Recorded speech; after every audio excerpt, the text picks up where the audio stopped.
Hey out there, slot car land. How's everybody doing this fine Sunday? Hope everybody's doing well. Spring's has sprung and our racing seasons are starting to wind down, but I hope you guys are still getting to do some racing and still having fun and all that kind of stuff. I thought we would go back today and revisit our What Makes a Fray Car So Fast video series. Last time we did one of these was 5 years ago. The first one was 7 years ago. I can't believe it's been that long. I went back and watched those two videos yesterday just to kind of recoup myself with what I said there.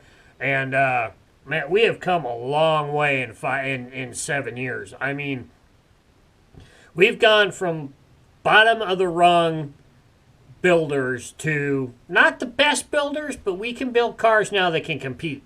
And it's really cool. It was really cool to see Shaden be able to build with a car that me and Elijah worked on and built, and was able to go through, move up through 4 mains the way he did, and just a great time there. So there has been a few changes in the slot car world, in the Fray world, and not necessarily parts differences. There's one part difference I'll talk about, but the rest of them are all techniques that they have stopped doing and have started doing. First off, in the video we did 5 years ago, we said that we were using Slot Tech motor brushes. We're no longer using Slot Techs. We now use Wizard brushes. These came out about the last Fray. We bought some. They're really good brushes. They work really, really well. They're slightly taller than a Slot Tech brush, so you got to kind of keep that in mind when you're building your car. But they're already pre-notched. You don't have to file a notch into them or put an X on the bottom of them. That's all taken care of, and they work really, really good. You can get them, of course, at Wizard's website. Can't remember if RTHO is selling them or not, but definitely hit up Wizard. You can get them there. So that's one of the only real parts change that that we've changed to. We are running a angled front end on a couple of our cars. This one right here, for instance, my individual car has one. Shaden's car has one. This one has one. Those will be solely routed track cars. I'm going to leave my WizJet build with the 230 front end on it. That'll be my clip together track car. And we're just going to be going through some stuff there. One thing that they used to do that they're no longer doing, pinning the idler gear post. They're no longer, at least the top guys are no longer doing that. They have found that the post necessarily doesn't wear. It's the gear itself that wears, not the post. So if you expand it with the expander to lock it in there, it will eventually loosen up because of the wear of the hole. What they're doing is they're pinning the gear itself now with an item you get from RTHO that fits into your gear installer. We'll be purchasing one of those. I'll show you guys that when it gets here. And they're pinning the hole in the idler gear itself, top and bottom, to make it tighter around that idler post. Another thing they're doing with their gears is they're no longer polishing them. They're no longer putting any polishing compound on them right when they put them on. They're just building the motor plate, putting it in the car, putting it on a test piece of track like what I got sitting over here, and just letting it run at a low RPM, letting those gears mesh into each other and match up to each other without any polish or anything on them now. Which is really good because it gets to be a pretty big mess when you get around to doing it. So it's good that they're not doing that anymore. It makes it a lot easier. All you gotta do, and it seems to work because Shaden's car, his individual car, got a brand new set of gearing on it before we left. I ran it on the track for a while, let it break in, let it work itself in and everything. It worked really, really well. It was doing really, really great. And then the motor went on it. And we had to throw a new armature in it at the Fray with a new top gear. Didn't seem to affect it at all by his run of his main. So, but that car will get a whole new rebuild on the top end gears before we go back to the Fray again. So, another thing they're doing is they're pinning, like I showed you guys when we built the WizJet car, when we pinned the axle holes on the cars. They're still doing that with the rear axle. The front axle, they're almost pinning it so tight that the axle no longer spins. These are independent front ends. Ooh, this one's a little tight. We're going to have to figure out. We must have pushed that. Is this... No? Huh. That is awfully tight. I'm going to take a look at that. So the axle itself, CNCs are independent fronts. They don't necessarily need that axle to spin. So they're actually pinning it. And if you look at this one, there is, with these floating front ends, with these angled front ends that actually sway back and forth, you actually get some movement. As you can see, this car, I don't know if you guys can see it, but it is moving a little bit there. So they're pinning that hole so much that it no longer, the axle itself no longer spins, but the wheels actually just spin on the axle. We did hear rumors of super glue being used. Those were unconfirmed, by the way, so we're not really sure if somebody is actually gluing the axle in there. I'm not even sure if that's legal, to tell you the truth, but there was rumors of a couple of people actually doing that. So we will have to see what is going on there.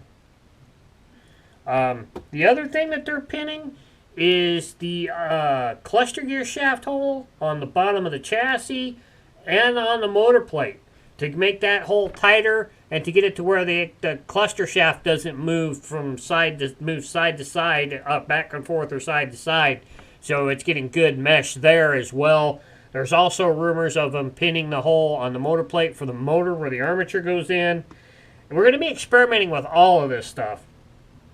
There also was a slight rumor of them pinning the bottom hole on the chassis, but that was unconfirmed there because of the fact that it's so close to the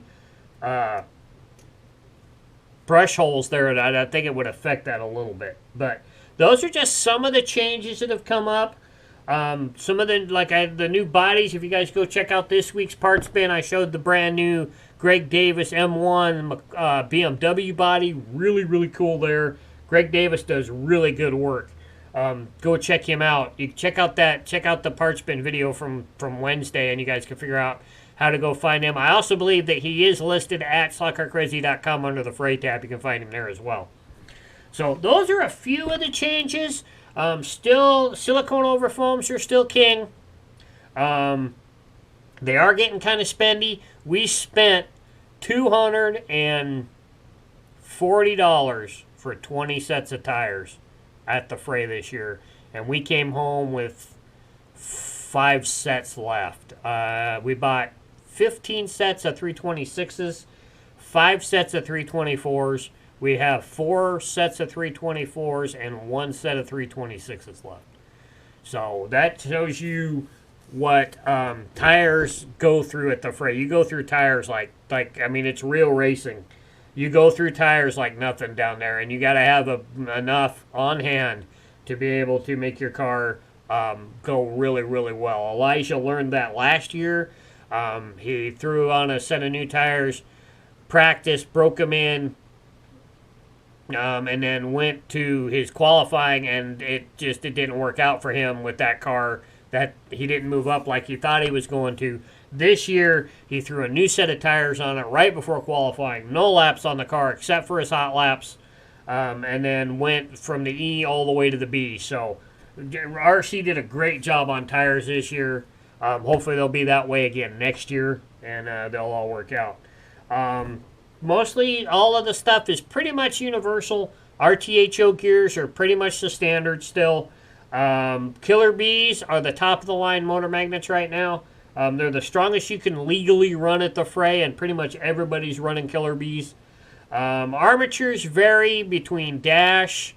RC still doing a few from Wizard, and I think that's pretty much it.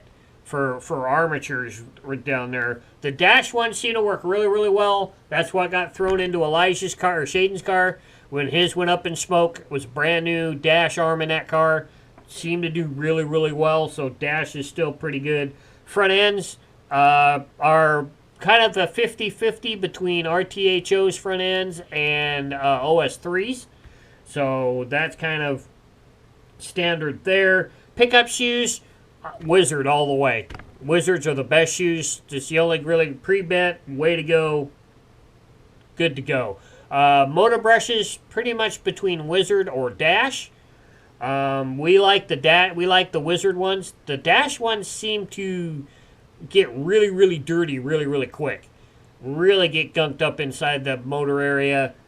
You get the carbon build up in there really fast, really quick. The Wizard ones seem to run a lot better, and you don't have that much of an issue with them with that. They're still shimming the back ends of the cars to keep that gears all meshed going back there, and to help with the vibration to keep the car from vibrating. I've did a few things building the arms for our unlimited T-Jets, and the one that I built for Shaden. I've gotten the shims down almost to a science now on that. I use a 0.010 and a 0.05 on the armature, so 0.15 total. And then I'm also putting a 0.05 underneath the top gear in the back on the motor plate, just to give it a little bit of space there and get it so when you actually press the gear on, it gives you some cushion to where it doesn't get completely put on the plate and then it gets seized up. The only thing is, if you're building your own motor plates, what you really need to have besides the gear press is one of these, which is also a gear removal tool. This comes in really handy as well when you're adjusting gears.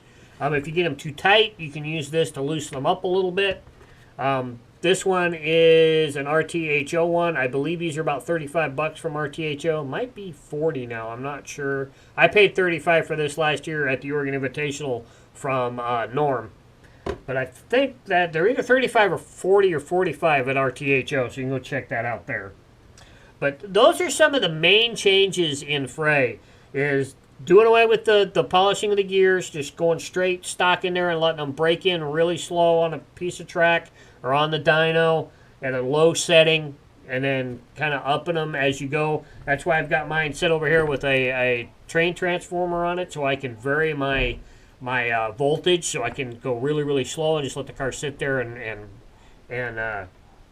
go on there. And just break them in really slow, really nice, and you can vary your speed and everything, so that works out really, really well. The pinning of everything now. We're gonna go into this on our next, not a next build, but we got to rebuild the motor plate on the WizJet on my car. We're gonna be doing my individual cars. We're gonna be doing all that, new gears. I'm gonna be ordering new armatures and everything. So we'll go through everything, and we'll do not necessarily another Fray build, but maybe a Fray upgrade build kind of thing down the road. So be on the lookout for that. But those are some of the changes in the Fray world. With the car-wise, there was a few changes with the Fray this year. They did not do qualifying. In the past, qualifying was a 4-lap average for individual day.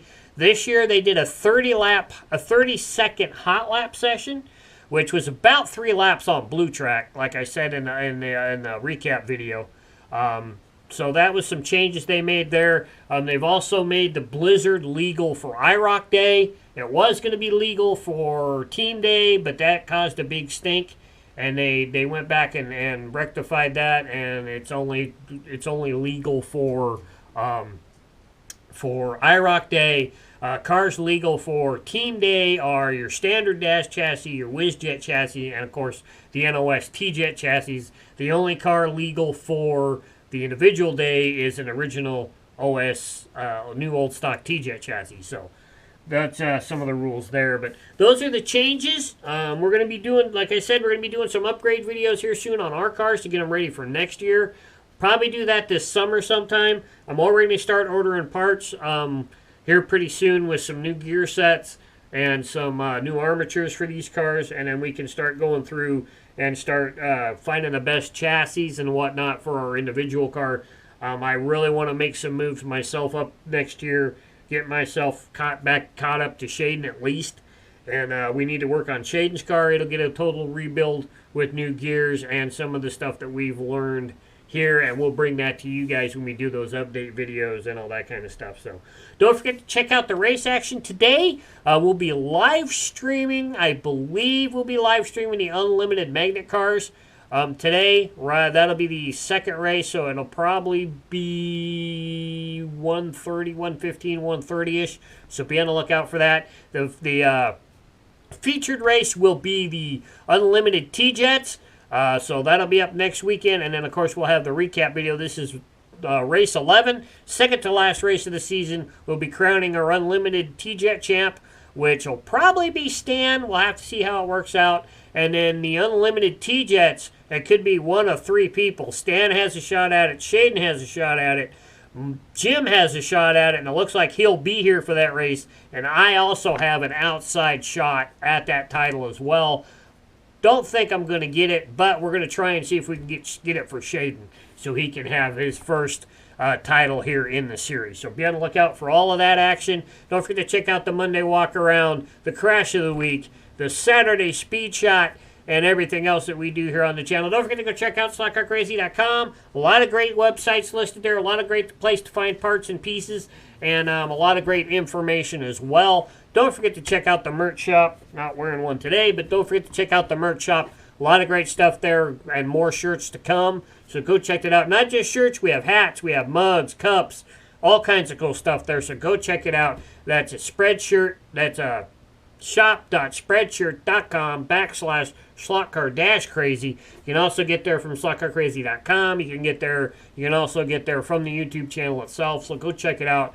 Help buy some merch, look good, and support the channel while you're doing it as well, because all of that proceeds that come back here gets us to have more money to be able to buy more parts and pieces to bring you guys more videos. So be on the lookout for that. So don't forget to keep that pin in the slot. Keep them wheels on the downside.